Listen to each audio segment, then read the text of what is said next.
While the rest of us were cooking up food on Veterans Day weekend, Powerboats cooked up a storm. Here's Caplin News reporter Dylan Pizzay with more on the thunder in Key West. Most people come to Key West for the water or the atmosphere, but this weekend, everyone is coming to Key West for the 43rd annual Race World Offshore Powerboat World Championships.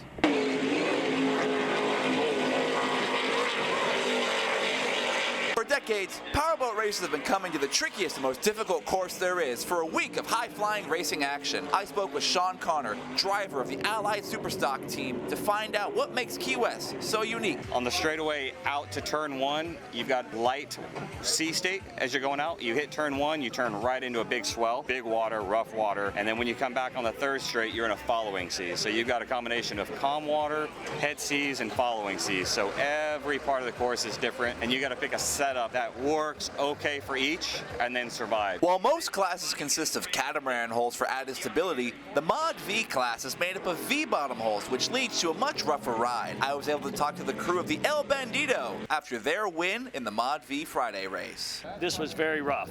So we actually used the setup today we won here with in 2015. We went back in the archives and dug something up for this really extreme weather, and it worked out. You know, when it's rough like this, you got to get the boat balanced, because any dragging of the trim tabs, you're slowing the boat down, so you want the boat to fly flat naturally. Finally, I was able to speak to Billy Moore, throttleman of the new Pro Class 1 World Champion boat DeFalco, but aside from Pro Class 1 racing, he also throttles a Super Cat.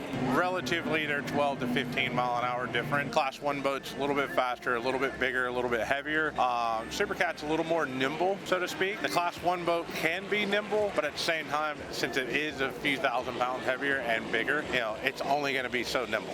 That's all the time we have here for the 43rd Annual Offshore World Championships. The season will begin anew next year in Marathon. For Caplin News, I am Dylan Pizzay.